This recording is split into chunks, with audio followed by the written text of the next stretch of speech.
মিলের কয় মাসের বেতন বাকি আছে? 2 মাস। তা আর কিছু বাকি আছে?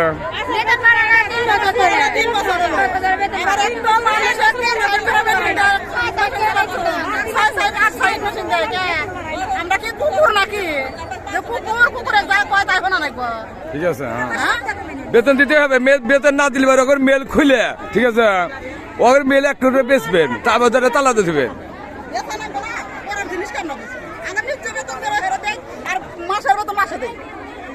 ঠিক আছে,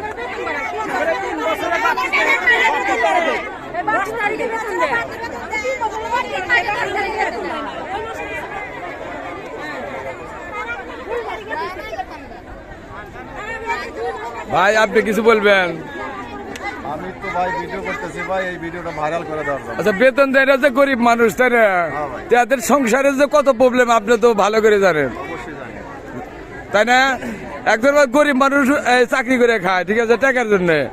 তাদের যদি বেতন না দেওয়া হয় তাদের তো সমস্যা হয়ে যাবে।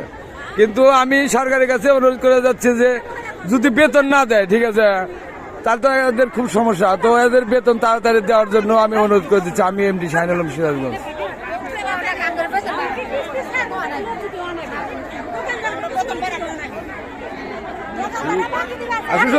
তাই তো, যে বেতন আপনার মাসে বেতন কত? 9,000 টাকা বেতন দেয় কারোর হয়। এরা খুব সমস্যার মধ্যে, এর মেয়েরা যে চাকরি করে এর করতে খুব সমস্যা। হয়তো জামাই ভাত দেয় না, হয়তো জামাই আর খান বিয়ে করছে, এরা খুব সমস্যা হয়ে গেছে, ঠিক আছে। আবার গরিব মানুষের মেয়েরা যারা বাপ মা ভাত দিয়ে পারে না, এইসব মানুষের মিলে চাকরি করে, ঠিক আছে। এদের বেতন হলো তাদের আমার মনে দিয়ে দেওয়া হলে ভালো আছে, ঠিক আছে।